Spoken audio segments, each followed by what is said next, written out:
Eddie Fallah. How are we doing? Good. Welcome to Forward One Podcast. Thank you very much for having me. Thrilled to have you here, brother. Absolutely. We've built a great relationship and a lot of wisdom that you can definitely share with our audience. So maybe kick us off and just tell us how you got into real estate. Sure. So actually growing up, my dad was a lender. I grew up in Canada, in Vancouver. Oh, wow. So when I was like 13, I was handling his files and stuff like that because I was just always so business minded, you know?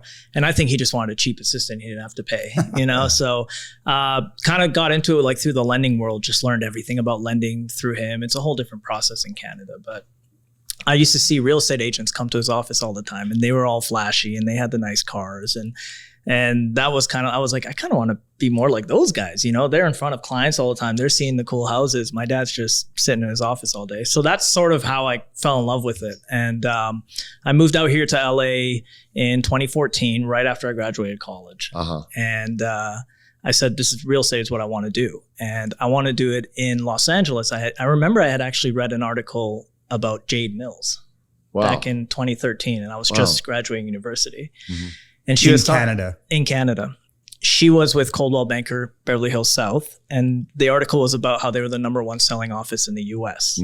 And I just remember I packed my bags. I said, Dad, I'm going to go work at that office. And he said, really? I said, yeah, I'm going there. And he said, okay. And so I came here, I studied for my license, and I walked into Beverly Hills South, Coldwell Banker. I think it was maybe my 31st day in America. I said, hey guys, I want to be an agent here. I want to get a job. And they said, oh, well, you know, we got this like training program, all this kind of stuff. I said, no, I want to be an assistant to one of your top agents. Cause I know that if I start, I don't know anybody here. Sure. I want to start learning through deals. I want to start learning through seeing what the top people are doing. I don't want to have a 10-year learning period. I want to shorten that to 1 to 2 years. And so I started walking around the office, talking to the agents. Everybody said, I don't need an assistant. I said, guess what? I'm going to come back every single morning until somebody wants an assistant. So for 62 straight days at 8 a.m., I remember the office manager, her name was Connie. She used to come unlock the door and I say, hey, can I come speak to your agents? And she said, if you want to keep bothering them, be my guest. I said, okay. So I kept walking and walking and walking. And then finally, an agent named Jane Gavins, she was part of the Mary Brill group, who was her mother. They did a lot of big stuff. They had just finished selling the Walt Disney estate. And I read about them in the article as well. I said, Jane, I will do everything for you for free for 30 days. Okay. I'll go get your coffee. I'll do your marketing. I'll do whatever you want to do. Okay.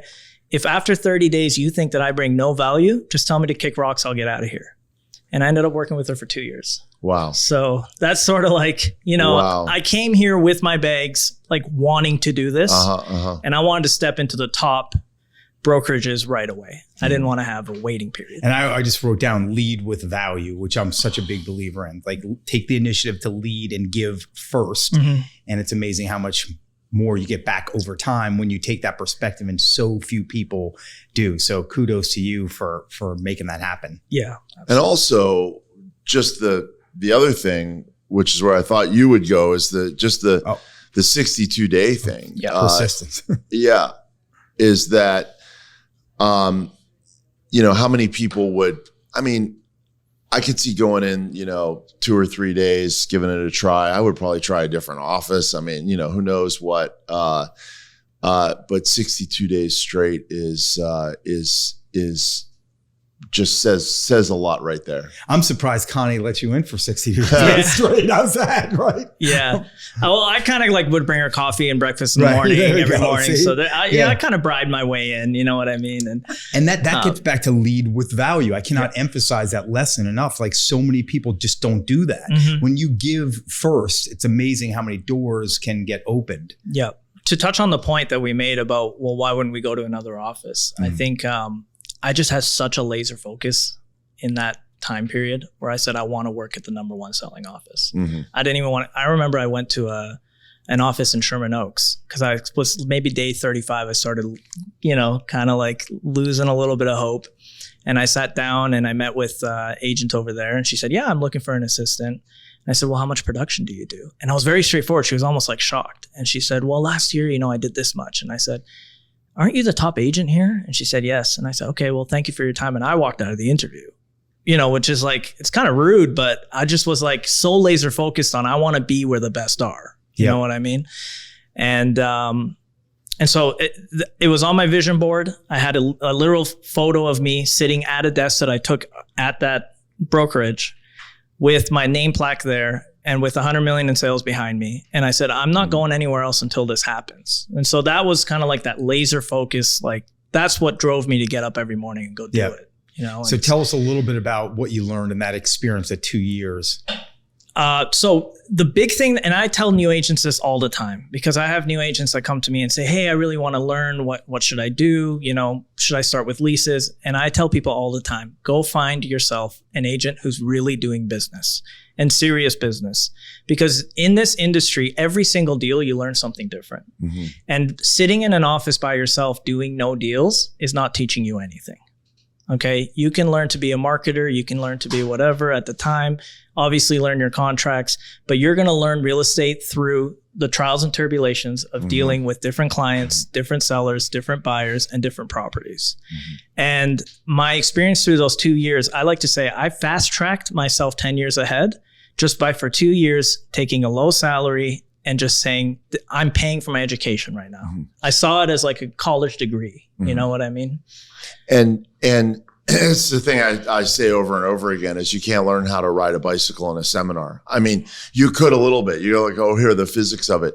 And you know, an analogy that I had in my former career, my former law career was I spent 1 year clerking for a federal judge. And I'm going to tell you, it was the best year you could litigate for 20 years and not get that same thing, because, you know, what is the judge thinking? What is the judge really looking for? At the end of the day, that's the sale. The sale is getting the judge to agree with you. And so what are the things the judge is considering? What are the things that annoy the judge? What are the things that help the judge? And you know, that's one of the first places that I learned signal versus noise, which is just that, you know, briefs are filled, right? So like we would have a, 30-page limit and they would, nobody ever wrote 29 pages. And then they were trying to shrink the fonts on us. It's just like, you can really say everything you need to say in half the space. And whenever we got a brief that like didn't hit the exact, and we're like, wow, already. And it just signal versus noise. And that was one of the first things that he taught me. And in real estate, your point about going through every single deal, every deal really is unique. And the learning, and we see it here with our coaching classes and with our teaching, there's just student after student sitting in these classes rather than either outdoor knocking. You should learn what to say, but outdoor knocking or actually helping someone do real deals. I use the 90-10 principle in that context. Like 10% of your time should be spent like learning in the classroom or in that kind of context. And 90% of your time should be out in the field executing and taking action and making mistakes and learning from those mistakes and getting feedback, which I think so few people do and invite that, because that's the best, and especially feedback from credible people with a lot of experience per building those relationships that you recognize very early on. And that's invaluable. And that's the best way to learn. And it's the best way to build confidence, because at the end of the day, it's about building confidence and skill. And that's what helps you achieve.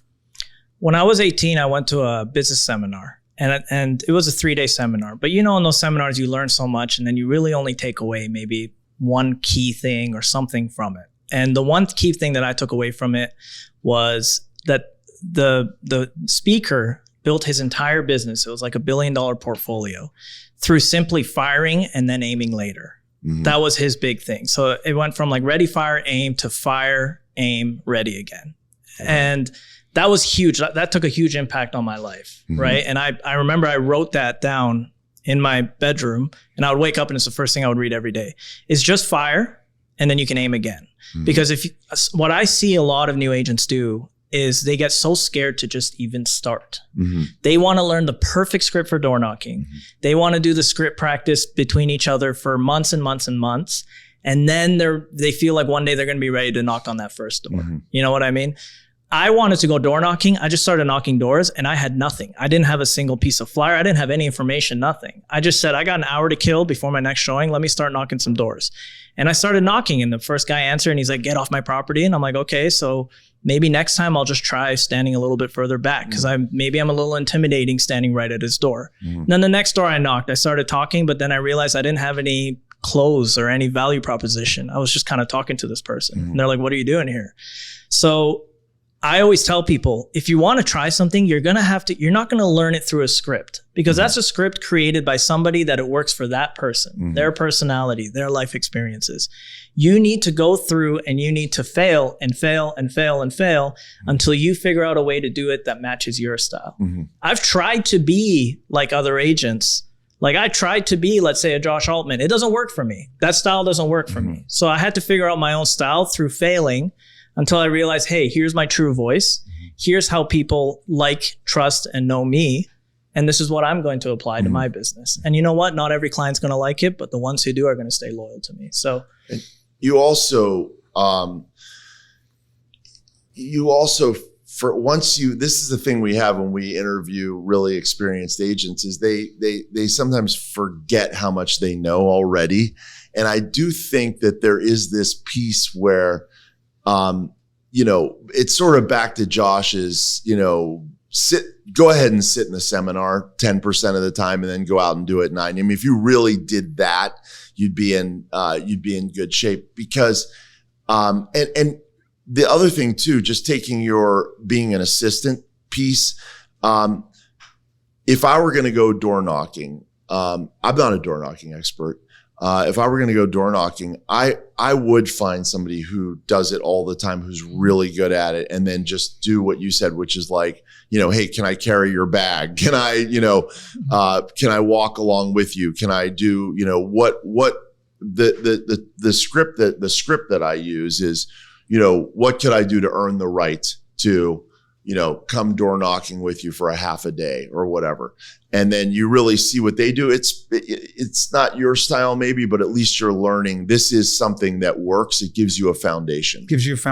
Totally. It gives you the fundamentals and it creates a standard, right? When you're around other people who are doing it at a high level, that becomes your standard. That becomes to some degree, perhaps like your floor. I mean, you're not there yet, right? And that's invaluable. It's per what I wear on my wrist. Environment matters, like who you choose to surround yourself with, which is what you recognize again out of the gate. Go to where the best are. That became your standard. Then you go to Sherman Oaks, no disrespect to Sherman Oaks, and you meet that woman there. It just wasn't up to the standard you were already created in your own mind. And that's invaluable.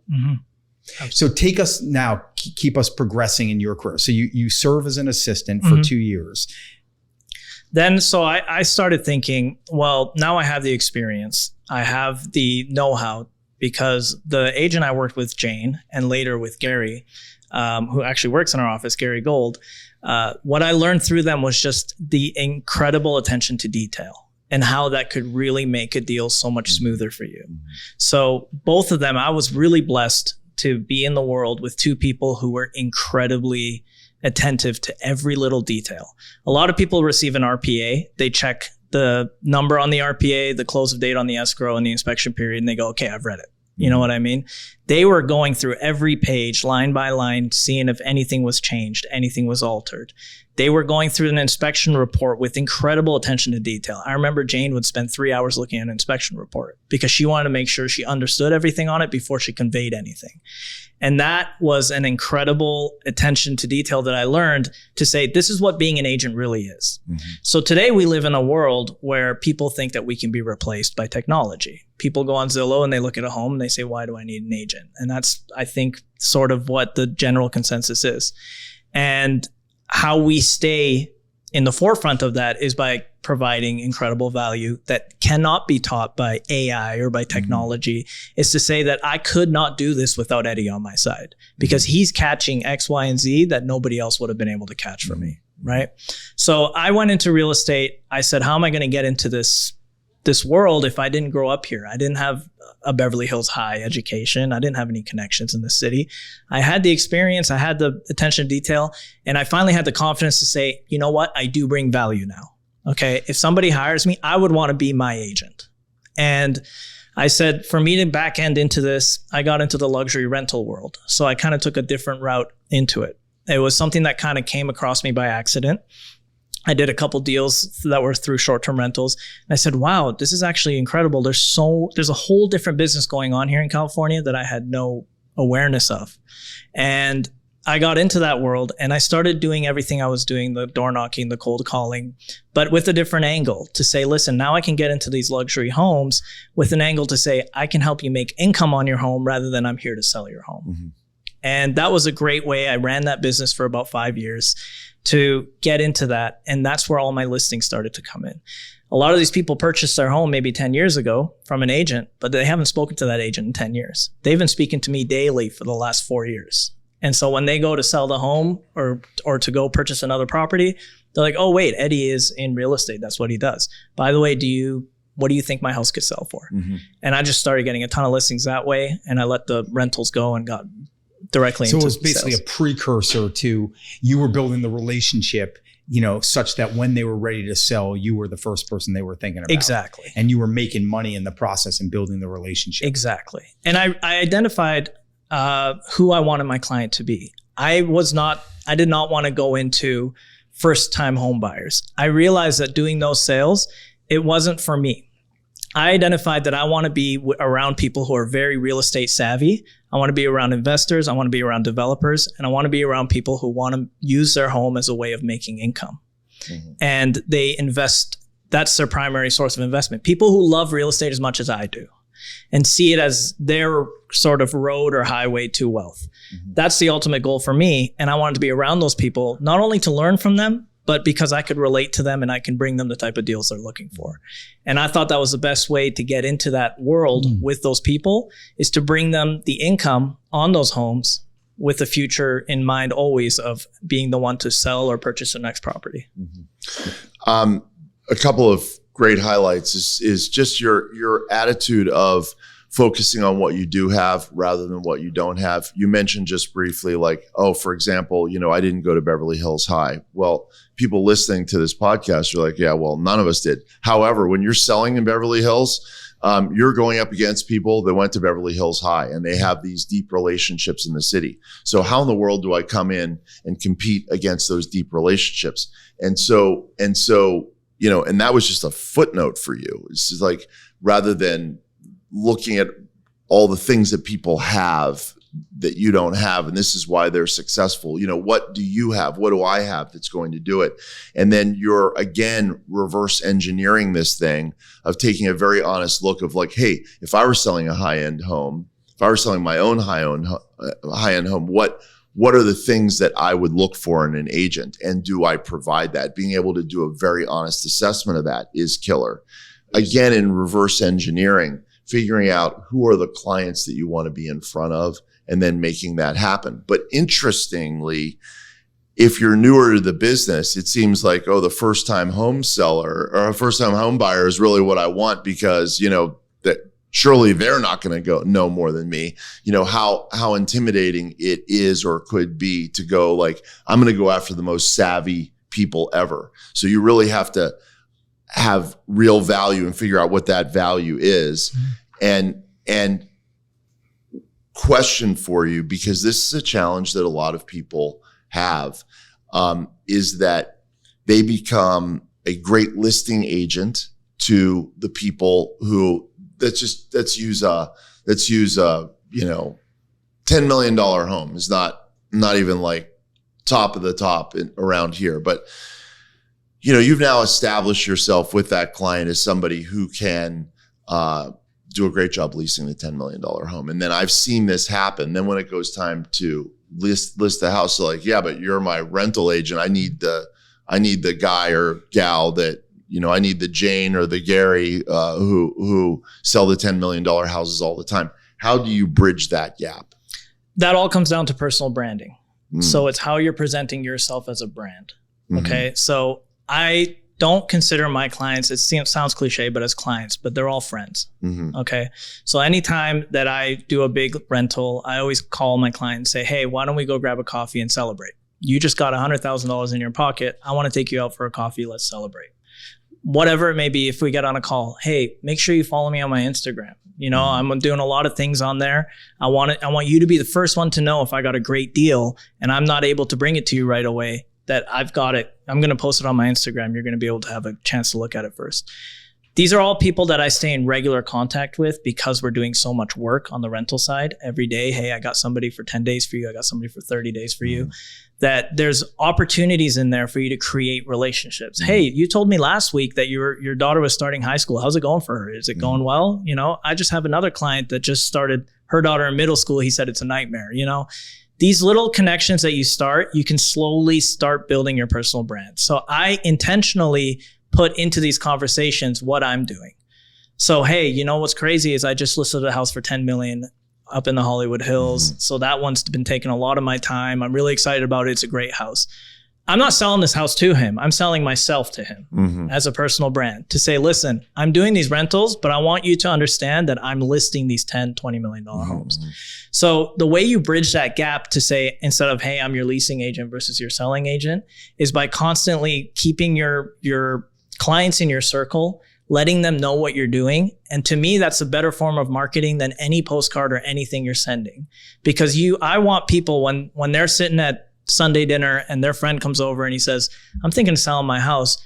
In the back of his mind, he's thinking, I just spoke to Eddie and he's got a $10 million listing. Maybe he should call him. You know what I mean? So it's really like leveraging the opportunities to connect and really creating them, right?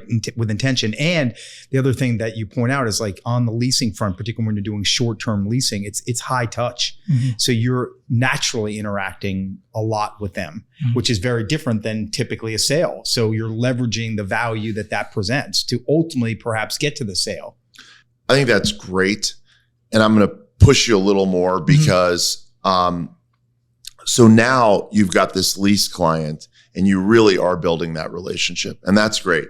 You know, a lot of our people, we teach building relationship, but leaving that hook in there that I'm building a relationship, not just as a friend, not just as a leasing agent, but ultimately I am able to sell this house. How do you, because people build the relationship and still have the challenge of making that switch. So this is I had a moment in 2022 where I sat down because my business was getting slower. The interest rates were starting to creep up and things were not as easy. And to be honest, I had stopped doing the things that were making me so successful because I was in my business rather than working on my business, right? I was just trying to close as many deals as I could while the going was good. And I had a reflection moment where I booked a hotel out in Palm Springs for a week for myself. And I just drove out there and I said, I'm going to sit down and I'm going to assess my business. I'm going to dive into it and really figure out what's going on. Because if I'm banging my head against the wall every day, just trying to make something work, that's the definition of insanity, right? Doing the same thing over and over and it's not working. So I sat down for a week and I just turned off my phone. I did no business during that time. And I said, I'm just going to learn what I need to do. And what I realized is I'm leaving so much money on the table because I don't think I'm bringing the value that I need to be bringing to the clientele that I've chosen to target. Because a lot of these clientele, where are they doing other deals? They're doing other deals where they're purchasing maybe a teardown or a fixer and they're tearing it down, they're building it back up, and then they're calling me when they're ready to lease it. But why am I not a part of that entire process? Well, the truth is, if a buyer were to come to me at that point in my life and say, hey, I'm looking for this, I'm looking for the back end to be, I'm looking for this much profit on the back end, I wouldn't know how to guide them because I've never done it myself. And so I said, how do I get into that world? How do I give more value to my client to the point where they pick up the phone on the first step rather than on step 5? And I reached out to a very good client of mine who runs a construction business.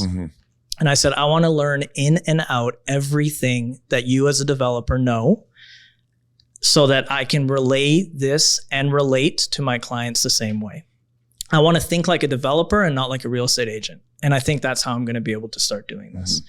And I took a hiatus from real estate to just learn everything I could in the construction industry. And we were building units. We were doing a lot of construction around the world. But I started to learn, okay, what am I looking for now in a deal that makes sense for us to develop on or to build on? What are my costs for everything? I wanted to learn the cost of drywall. I wanted to learn the cost of footings, foundations, framing, everything down to the dollar, so that when I'm looking at a deal, and I'm going up against an agent sitting next to me, I show up with this developer to the house and I'm going, hey, I've already done everything here. Don't worry about it. Your acquisition cost is this. This is what it's going to cost you to do this, this, and this. Here's how long your permits are going to take. And how do I know this? Because I went through it for 3 straight years. This is what I was doing. I was in your shoes. So now let me take a back step and find these deals for you so you don't have to do the work of assessing it yourself. I've already done all the work. Do you want to write the offer or not? That's what it is. So that's what you're asking me is how did I sort of get out of that leasing agent role? Mm-hmm. And instead of taking whatever listings came to me, actively going out and securing my clients, it was by putting myself in their shoes and learning everything they wanted out of me. I always just like put yourself, it's such a basic lesson, but it's so amazing how few people put yourself in the other person's shoes, especially first and foremost your clients, and think about what is of value to them and then provide that value, right? And it's amazing, again, how many people are so focused on themselves and not focused on what's of value to their clients and making sure you can deliver that. So the best way to do that really is through questions. And so many folks are so eager to show what they know that they're not asking. Leave, if you have the opportunity to make 10 points about all the stuff that you know that you really think is relevant to the client, and you only have a certain amount of time, if you're asking them questions and they're talking to you, and then this meeting time is getting chewed up. I've had it happen to me. I'm like, I'm getting nervous, because right, I want to get these make sure I come across with these points. You still do better to let them. They will leave the meeting thinking how impressive you are. Honestly, the less you talk, it's amazing. As long as they're super engaged, you're asking a question that's super engaging, and they're super engaged with the answer, they will walk away thinking that you're smarter than if you were just telling them all the things that you knew. I mean, it's just, it's that, and that is that empathy thing. You really have to understand how the human brain works in the other person's head.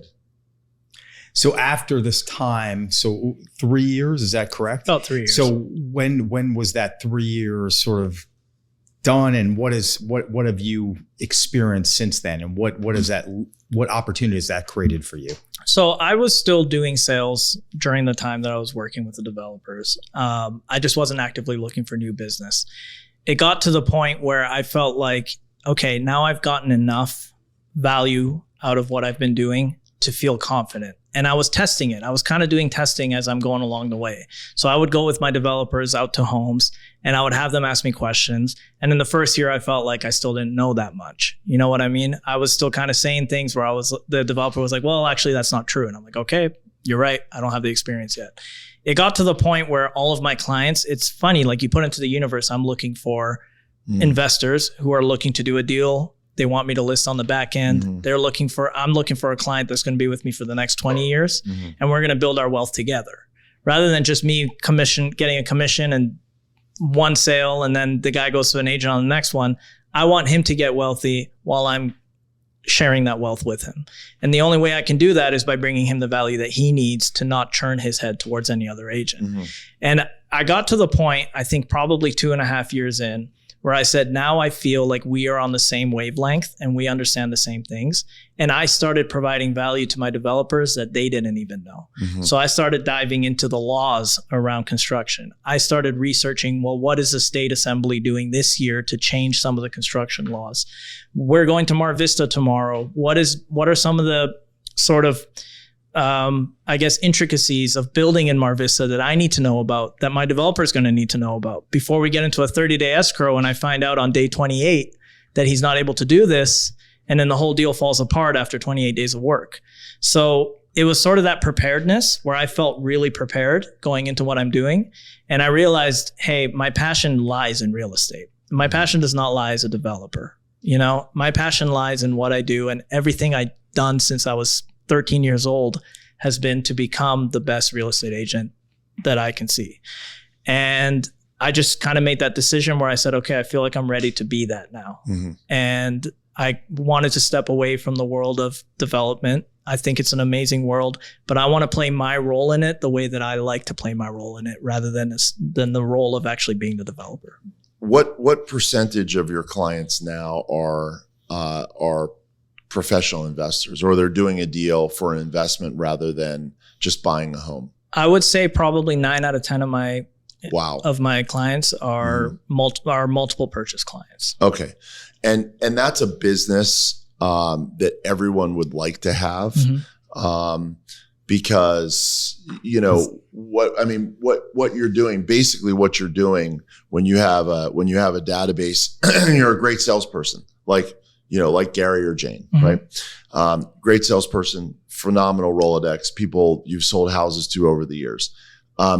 You're sitting around and waiting for one of your former clients that you crushed it for to decide, I want to buy a house. I want to sell my house. I want to move. Then you have to make sure that you happen to be there when that happens. That's why we stay in touch with our database, right? And then you have to hope that, your client, Sandy doesn't now have a niece that just got a real estate license, that they're gonna use them instead. So you've got all these things going. This is the normal course of real estate, right? It's just, that's the way it is. When you have developer clients, oftentimes you have if I find the right property, they're ready to buy right now. So first of all, how do you get those clients? So a lot of it actually comes in when you're selling a home, and you're going to have developers that are going to come through to view a home, right? So a lot of times if I'm selling, let's say, even a brand new home that looks amazing, you're still going to have developers come in, because myself as a developer, I used to go through really nice properties to get ideas for what I wanted to do on my next property or whatever it may be.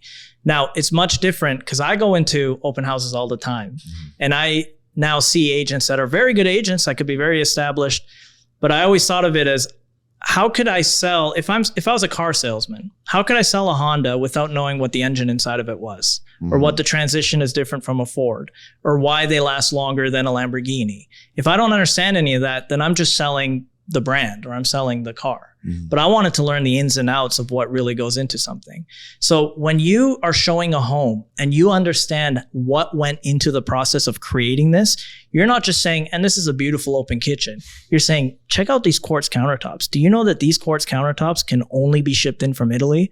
And the process behind putting these in, it's not just simply putting in a countertop. Look at the edges. Look at the cuts they had to put in. This is not simple work. You know what I mean? Check out these wood plank floors. We had to level out this entire floor first just to be able to put these wood plank floors in. It was a 5-day long process. Now you're talking about every intricacy of the house, where you're really providing value. This is why I'm asking $5 million for this house. Not because I randomly saw a comp online and I said, okay, well now I think this is worth $5 million. We spent 8 months. This is the amount of money we put in. This is the amount of care we put into this house. When a developer sees that you can see that, he's going, this guy understands what we do. I want him to sell my next project. I want him to find me my next project. I want to develop it, and I want him to sell my next project, because he's not just going, look at this beautiful kitchen. He understands the amount of work, passion, and time that goes into every single one of these things. Yep.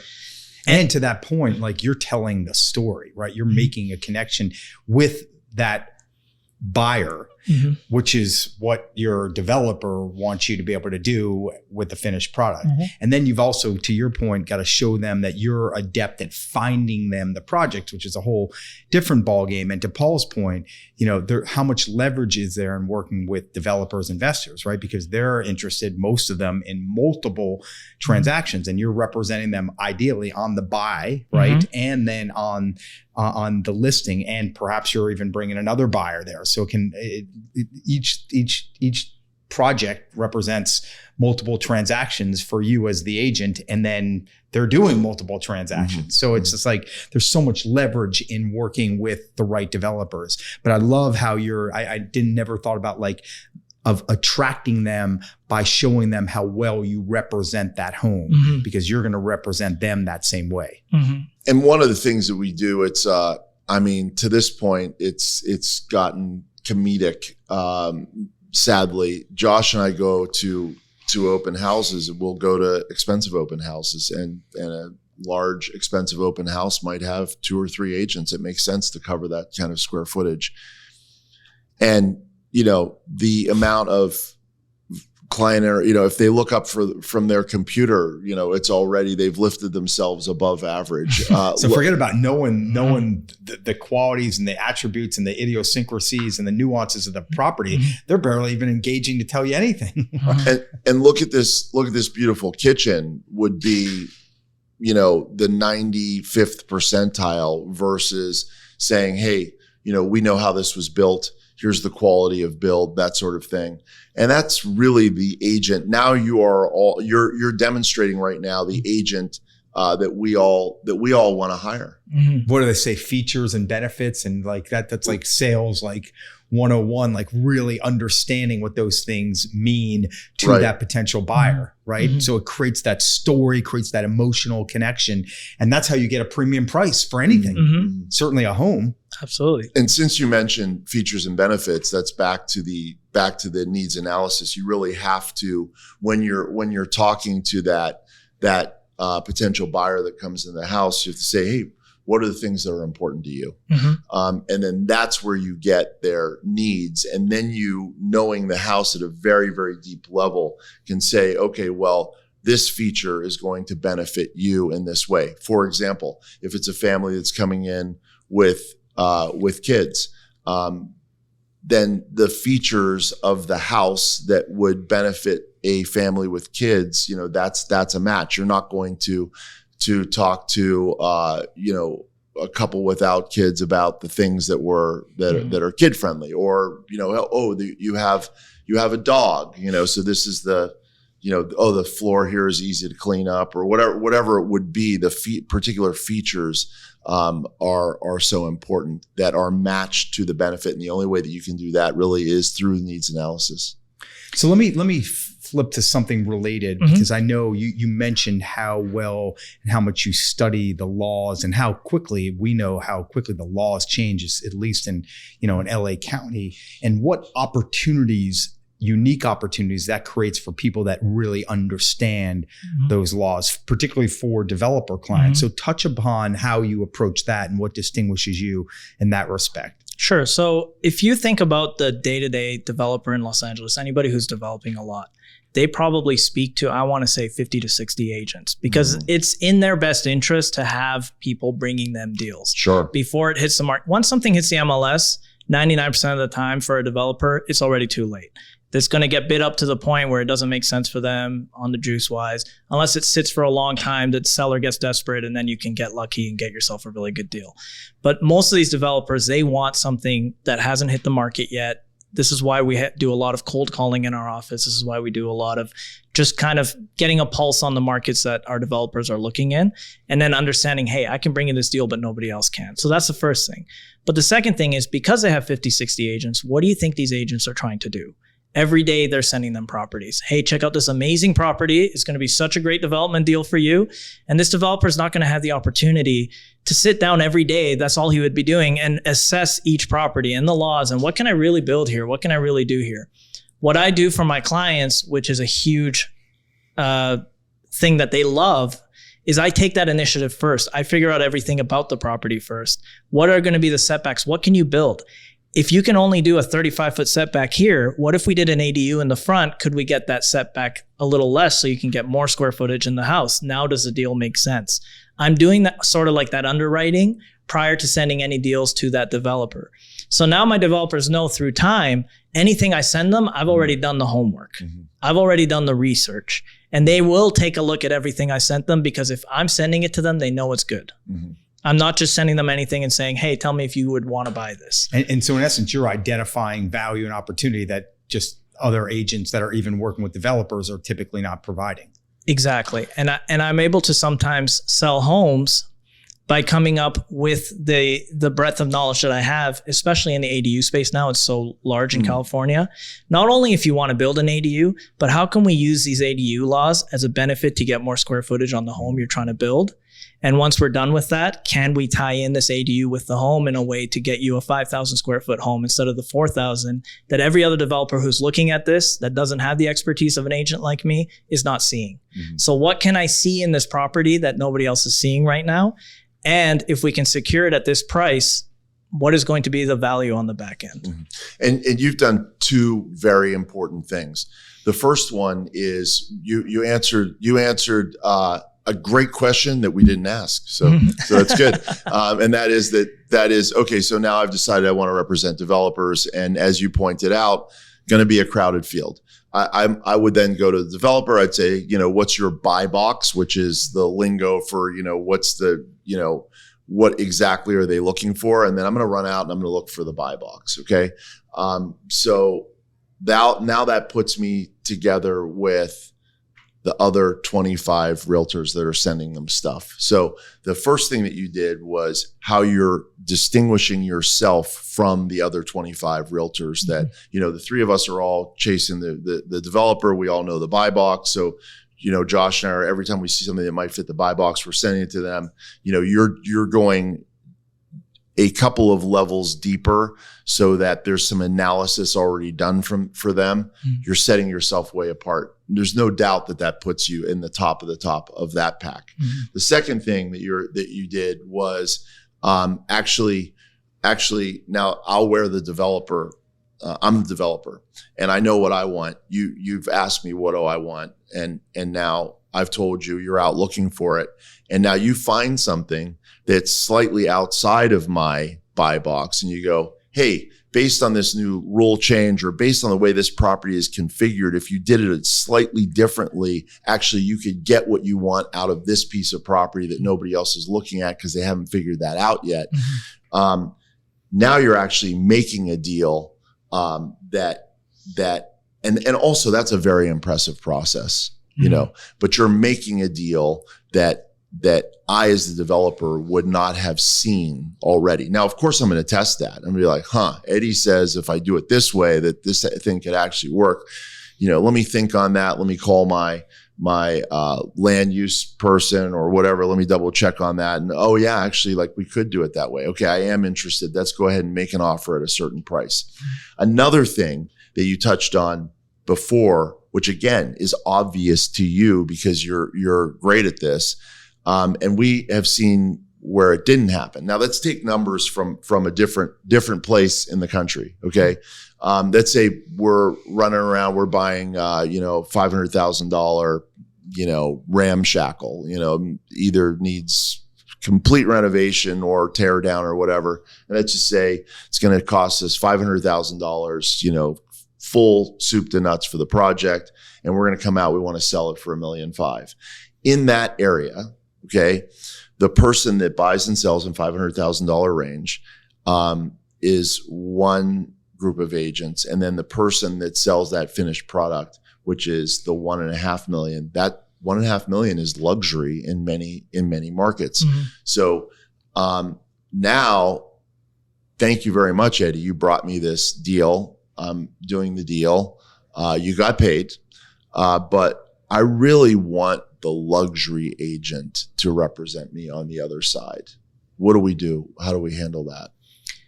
What I do is I have a very, very stellar team of people that I gathered throughout my development, and I'm constantly offering their services during the development stage. So, hey, I know you're working with your architect.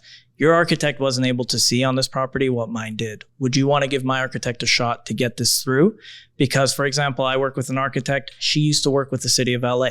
So she understands the ins and outs of how the city works, and she's able to get plans through a lot faster. Your architect is saying it's going to take you 9 months to get these permits approved. I've worked with her. I know that she can get this done in 4 months. Would you want to give her a shot? Why don't you have your architect come up with the design and the plans you like, but give it to mine so she can get it through the city quicker for you? So I'm inserting myself into the development process. So I'm still a part of this entire transaction the way through. Am I doing that to stay in touch with the client? Yes. But I'm also doing it because now I'm gaining an advantage that no other agent who's coming into a project blind has, which is I understand what it took to get this development done. And now I can sell this a lot better on the back end, right? So when I walk into a house and I say, wow, I love that we went with the open floor plan on the kitchen because look, we're getting the light from the north coming in now. These bigger windows that we decided to do, it's all we. Everything is we. Yep. So I was a part of this with you, which means on the back end, I'm still a part of this with you. I want to see this through and I want to get this done for you because I promised you were going to make $800,000 on this deal. Now let me make that $800,000 for you. So that's actually the most important thing. It's not the sale on the front end. That's just the beginning. The actual sale on the back end starts the days they get their keys and they bring their Bobcats and they start to demolish what's going on. Because as long as you're still a part of that and you're like, hey, I want to come check out, like, what did you guys end up doing with the foundation? Did you guys do the raised foundation or did you stick with a slab? Why did you do it that way? Not only am I learning along that way, but I'm also just so engaged in the project that my developer is looking at me and going, hey, by the way, do you have a stucco guy? Oh yeah, I have the best stucco guy. Let me send him over your way. I bet you he can beat the price of your guy, whatever it may be. And I know that you want to do smooth stucco because you told me all about this project. So now when I go in, I don't even have to present to these clients, to these developers that I want to sell the house. It's already been a we project from the day we started. Do you create any explicit expectation when you give them that opportunity and they buy through you that you're going to get the listing? Is there any conversation even before the process starts about what that looks like on the other end? So with every developer you work, you start to understand how they sort of function, right? So with some developers, there's already an explicit understanding that on the buy side, I'm going to take a much lower commission because my aim is to get the full commission on the sell side. It makes sense for him because he's getting in at a lower price. And it makes sense for me because I'm making the commission on the real sale, which is going to be 2-3 million higher than the buy side, right? We have these conversations all the time. Sometimes it just naturally happens during the course of a deal where a developer will say, listen, if I got to pay the 2.5% commission, the numbers don't work. But if we're coming down to 1% and the seller can have more money getting, they're going to do the deal. If they're going to pocket more money on that end, I'll say no problem. But I want the relist at 2.5%. And I want to put it into writing that that's what we're going to do. So we will work together. I'm a very flexible agent with my developers and that's what they need. What they want to see is that I want to do anything to get the deal done for them so that they make their money. What I see a lot of agents go into deals with what's in it for me. With a developer, you always have to be thinking, what's in it for the developer? If I'm not making money on the first deal with the developer, maybe very little, I'm okay with that because I'm always thinking 10 years down the line, am I going to remember this deal when we're on our 20th or 21st deal together?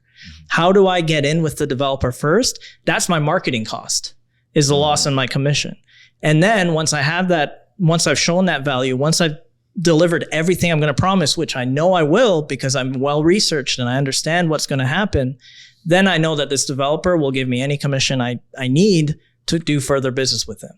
I got a point. So it's amazing how, we obviously work with so many agents, many of whom work with or try to work with developers. And so many of them are like, hey, I'm getting cut out by the developer. I'm getting so they're having major challenges about ultimately getting paid with that developer. And as I'm listening to you, it's like create so much value for them that you become indispensable and they want to make sure you're in that deal. And they're not stupid. They're going to make sure you get compensated if you're that valuable. So it's just a totally different perspective. It gets back to where we started, lead with value. And when you lead with value, you get paid in the end, I think is what it comes down to. And those that don't, it's because quite frankly, they probably haven't created enough value for their clients. Play the long game. It's all like relationships don't just happen instantaneously, which goes hand in hand with lead with value. Because when you lead with value over time, you get a great return on that value you've created. But it sometimes does take time, and having that perspective and having enough confidence in yourself that you can continue to consistently create value is when you and everyone wins, right? Sure. There's a lot of different things to unpack, and I want to unpack them because I think people could get the wrong idea from some of them. First of all, the obvious thing that you do, again, that's amazing is, now Josh and I, we're running around, you're the developer, you've told us what you'll buy. It's not easy to find that deal just to begin with. That $500,000 deal that you're going to buy, you're going to put $500,000 in, and you're doing a bunch of deals. As many as you'll take as many as of those as let's just say you'll take 4 or 5 of those. Okay. So we're banging our skulls together, knocking on doors, doing all this stuff. We finally find it. You're going to do it. And let's just say you're going to pay us full commission. And that's great. The next thing we're doing is we're running around looking for the next deal. And then we sort of in a way have dropped the ball in terms of the process, right? And we might be looking for more than one developer. So now we're running around looking without that. And that check-in doesn't take that much time and effort, but it's so important to do that check-in. And then also, again, just you really are putting yourself in their shoes when you're finding that resource. So, oh, wow, I saw this. How do you get in touch? How do you build a relationship with the architect that does, that used to work at the city? It's a perfect example. Is the architect who used to work at the city the best designer on the planet? Let's go look at the best designers on the planet. Did they used to work for the city of whatever? No, they didn't. Okay. Yet this is the architect that's likely going to be able to get the plans through, so that you're really like picking up these resources and then building that relationship with your friend who she used to work at the city. She knows that she can count on you to bring her business. She's going to take your call. So these are the things you're sort of building your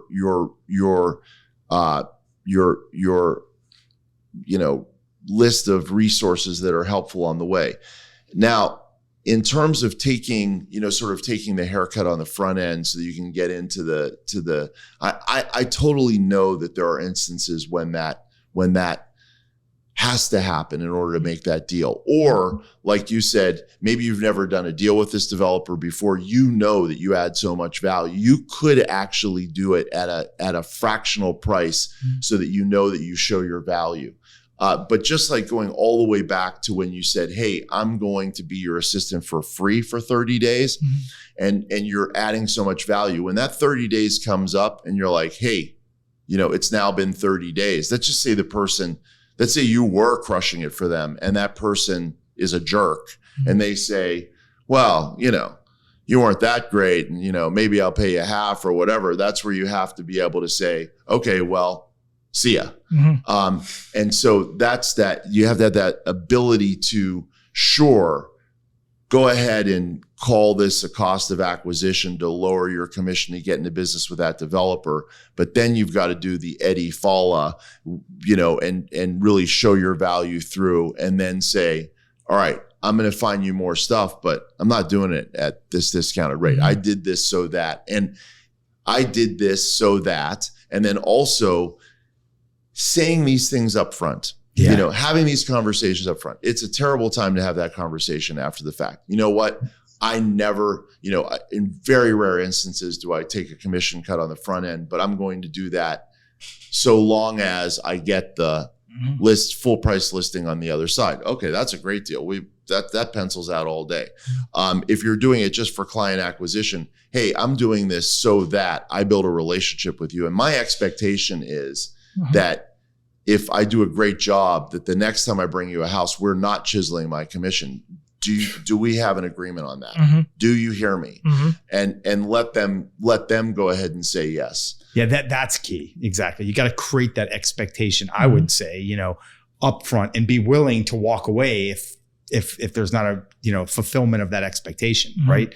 So do you do that? Is that part in your own Eddie Fallah way? Because I'm curious, A lot of it comes into, again, putting yourself in their shoes. So it's instead of kind of taking this hard stand of like, hey, this is how I work and this is how you need to work with me, I kind of approach it in a way to say, listen, I know in your shoes, everything is about numbers. So the reason you need to do this is to make the numbers work, to make the deal work. Okay. So let's do it this one time to make this deal work.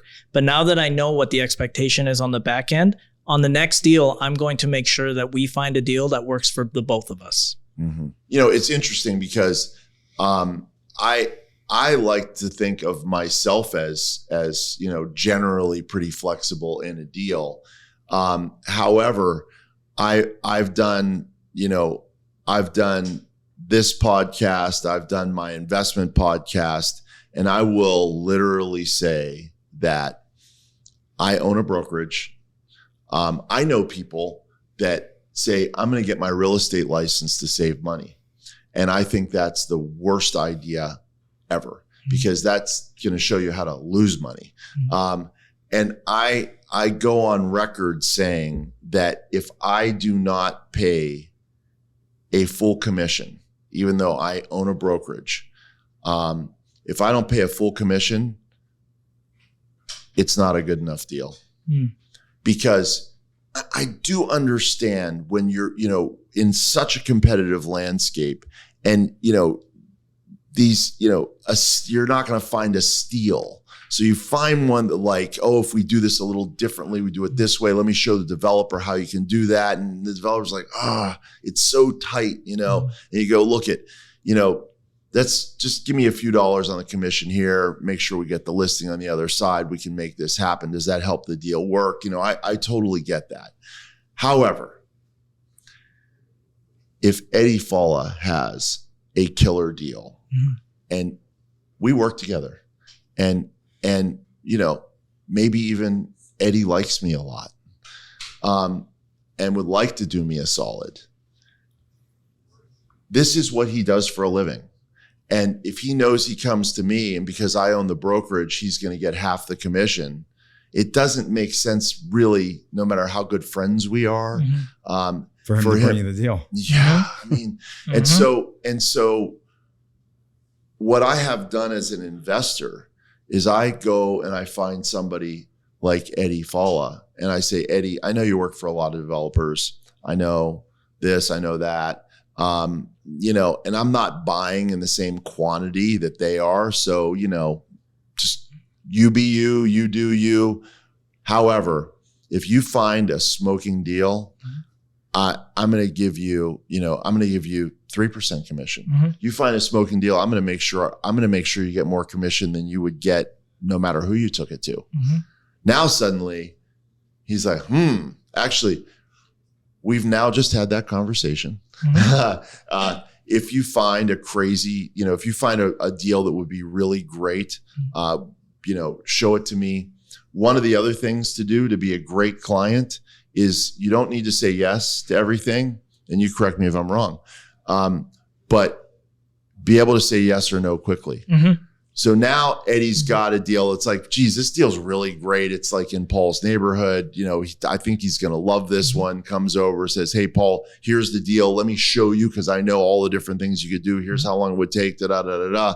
And I go, okay, well, if I can say, yeah, that sounds great, or even no, thanks, then he has wasted so little time. He just goes to his list of investors. But I do, on those deals that are so tight that you've got to do that. I can understand that.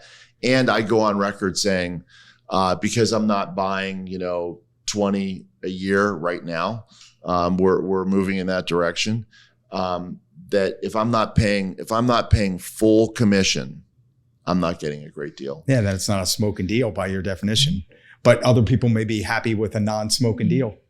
Yeah. And, and Eddie may be okay with providing that non-smoking deal to your point. So it's about mutual expectations, right? So Eddie may be okay with taking a reduced commission to get some commission on a deal that isn't as smoking, right? I mean, right? Oh, exactly. Because now I'm a developer. I've given you my buy box and, I want to buy, let's use the same example. I want to buy at 500. I've got to put 500 in. I want to come out the other side for $1.5 million. And, now you're like, geez, I found one that's just exactly what you're looking for. And I have done everything with a seller. I just cannot get them below 6.25. And I know 6.25 is out of the ballpark for you. Maybe you could go 550. How about I throw in some of my commission here and then I get the other side? That's doing it in a smart way, not in a get chiseled way. Yep. And by the way, just quickly, I would say if I'm going to put the developer hat on, you're absolutely right. Because any agent who tries to tell you, oh, I'm going to work for you no matter what, they are lying to you, right? When I'm looking at a really, really good deal, who am I calling first? I'm calling the developers that I know are easy to work with. They don't try to chisel me on commission every time. and I don't even have to have the conversation about the relist on the back end. Those are the people I'm bringing to the property first, because I know that they value what I do and they want to pay for what I do. And then the other developers who I know every time I pick up the phone, the first question is going to be, well, what commission are you taking? And then it's, well, do I have to relist with you on the back end? And then it's, maybe in the past you've promised me something and then you didn't deliver on your end, even though I worked for you. Am I going to bring it to you? Sure, but I'm going to bring it to you very last, because I'm looking at you as, hey, I know how you are. I know that once you're done developing, you're going to call and see who's going to give you the lowest commission on the listing side. So you're going to be at the bottom of my list of who I call. You're not getting my best deals. Yep. You're getting the deals that everybody else has passed on, because I'm being honest. You don't value what I do. Yep. So you're absolutely right about that. And me being on the other side as a developer, I was able to identify that. I was able to identify that even throughout the construction process, if I'm trying to chisel every single person that does great work for me down on price, they're going to do the bare minimum they can do and then get out. And they're not going to spend the extra day to make sure everything was done perfectly. But let's say the guy that I was able to save $3,000 on, who was going to do my outside smooth stucco, he's so angry that I chiseled him down so much on price that he just finished and he walked away. What does that do to the value of my house on the back end when I go to sell? And every seller walks in and says, this was a terrible job. Who did this? Well, I saved $3,000, but I just lost $100,000 on the resale. So being in that side, it's something that I coach my developers all the time. I say, you're looking at something from a development standpoint. You want the lowest cost to build. You want the lowest commission. You want everything. I understand that. I'm looking at you from a real estate agent standpoint. I know what buyers are going to be looking at when they come in. I know the value that they're going to look at things at. And I know how I can sell this house for you to somebody who's willing to pay that price. Do you want to give that up to save $10,000 here, but have the opportunity cost loss of $250,000, $300,000? Which figure is higher? Yeah. And every great sustainable relationship has to be mutually beneficial. So it's like, always be mindful of what's in it for the other side. And those that don't recognize that typically don't have great sustainable relationships. When I do a business deal,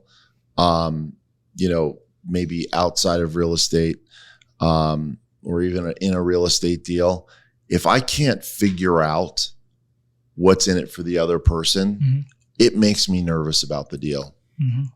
I don't understand the fundamentals of the deal. If Josh is saying, hey, come here, do this, and, this is all the stuff you'll get out of it, Paul. And I'm like, and I really evaluate it. I'm like, yeah, actually, I am going to get these things. This sound just great. I'm like, what's Josh's motivation? And if I don't know that, that's a red flag for me. And how many people don't even consider that? I watch it every day in conversations I'm in. It's all about what's in it for them. And it may be something in it for me, but they don't even think about that, or even, it doesn't even cross their mind. Like, that's just bad business.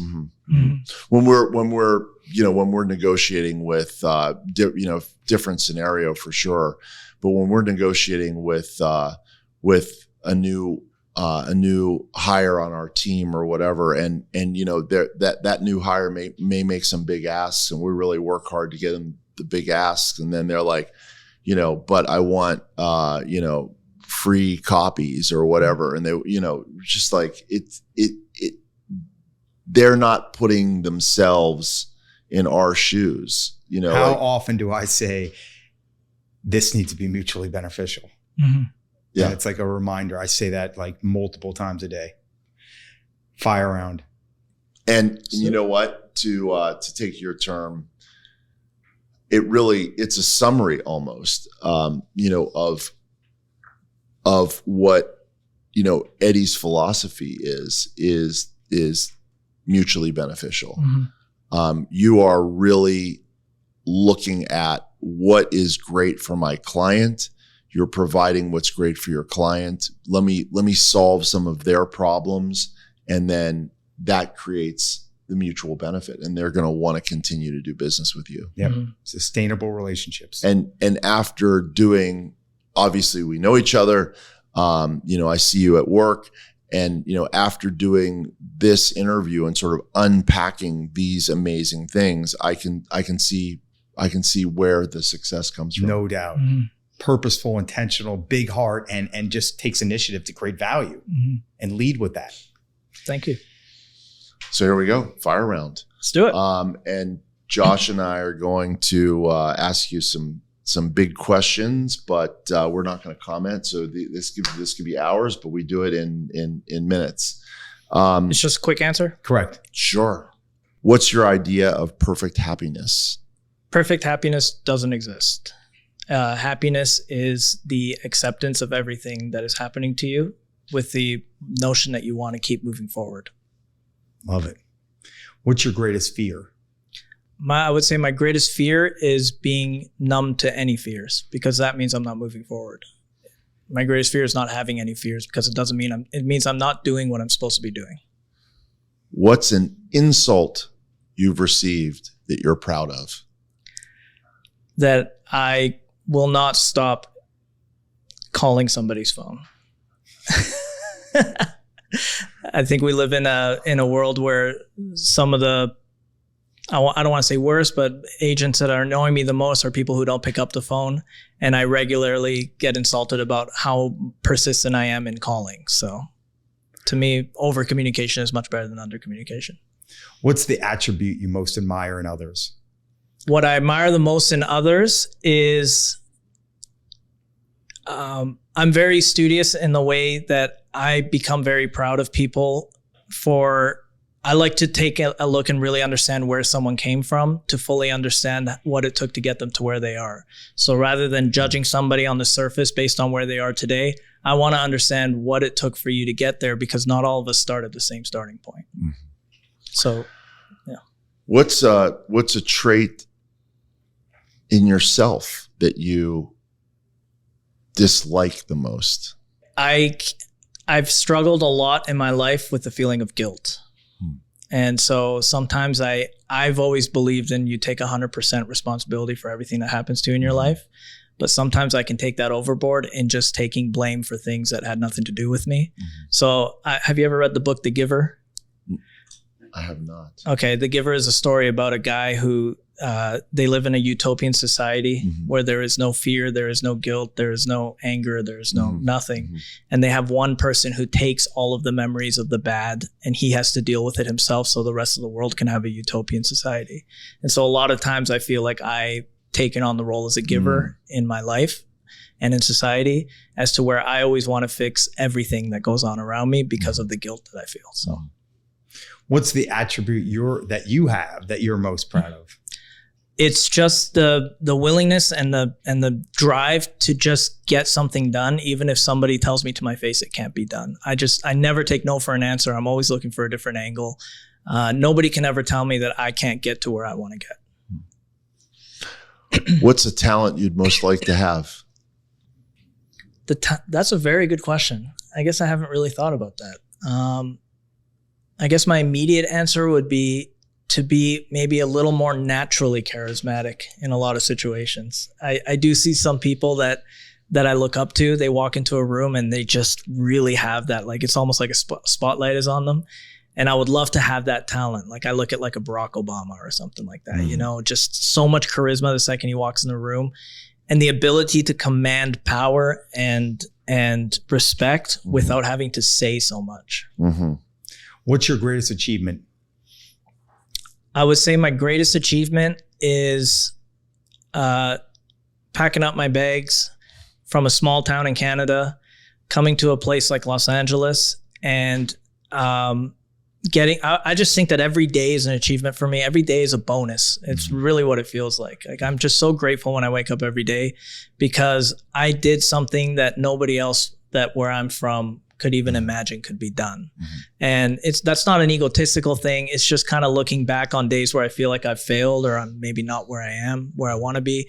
And I say, yeah, but look how far you've come. And I think my biggest achievement is just the decision. I've always taken my life with, I want to do this. I'm just going for it. I don't care what's going to happen. I'll figure it out along the way. And that belief in myself that I will get to where I need to go. I do have a last question for you. And I'll break script, which I haven't done in the fire round. And breaking script, do you think that do you think that charisma is, or what percentage of charisma do you think is like innate? So like, somebody, you mentioned Barack Obama, there are those people that light up the room when they walk into it. What percentage of that is like you're just born with it or you're not? And what percentage of that is something that you can learn? I think a lot of it can be learned, but it's learning in a way that's not forceful. And I think that the way that I always thought you can kind of create the personality or the person that you want to be is through what we were talking about earlier, going through seminars, reading books, whatever it may be. They teach you a script in a very specific situation of how you can be this or that, but it all just doesn't feel natural to you.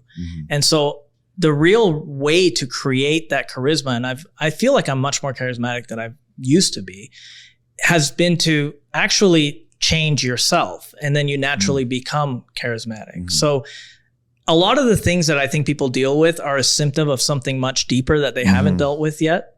And for me, it took a lot of soul searching, a lot of, maybe therapy or just looking self-reflection to deal with some things from my past that needed to be dealt with to become a naturally more charismatic and more self-confident and just a more like commanding respect type of person, rather than like, oh, I learned this script when I walk into a room, I should say this and then I'll command respect and I should act like this and act like that. It's more of a feeling of just this like self-assurance that you walk into a room with your shoulders back now and just calm. And I don't need to prove myself to anybody in this room because I know who I am, rather than learning a script or having a natural ability to do it. It's authentic confidence. I don't know. It's probably to me. And because I've thought about that, and I can feel very charismatic in certain circumstances, or people will say that about me. And then there are other circumstances where I just don't feel very charismatic at all. And the results show that. And I had a mentor, I'd love to get him on the podcast too. Ricky Williams, a long time ago, I had a mentor, and one of the things that he gave, one of the greatest gifts was magnificent questions. And one of the questions that he had, it's also worded very carefully, is what would I have to do or be different in order to, and insert the what you want. Now, and he says it with so little judgment that, if you want to be this other thing, and then you ask this question, what would I have to do or be different in order to get there? Maybe you look at the stuff you go like, yeah, but I don't want to do that. That's okay then. That it at least gives you that optionality. And one of the things too is that again, being authentic to yourself. Like I see people that like give up, that give like the people that have like this raucous laughter, you say something funny, I just have this raucous laughter. I don't have it, and like just to create that, it's not going to work. I think that's charismatic to have that, but it's not in my kind of, so like working within your wheelhouse. And I will say one more thing on the last point is that, for example, my fiance, our director, she tends to be more introverted than me. And we go to a party and she's just like talking to everybody, and I like watching her. I'm like I just don't even feel like I have it in me. Yeah, it's got to be authentic. Okay. I think the authenticity comes so much from self-acceptance. Just understanding who you are and not being afraid to show that to the world, no matter what the perception of you is. There's so many people that you see and you're like, this guy is so silly, or he's so weird, or he's got a weird laugh, or he's so this, but why do I like him so much? And it all comes down to he just accepts who he is and he's not afraid to be that person. And I think that's what you're working towards. We'll talk all about that another time, because you got to get to your son's school, which I love. So LA is great trails, great hiking. And you have this strenuous hike. You get to the top of the hill, you get all the way up there, and you look down and there is your family and your friends and work colleagues and your whole community, and you shout one thing. What do you shout? Persist.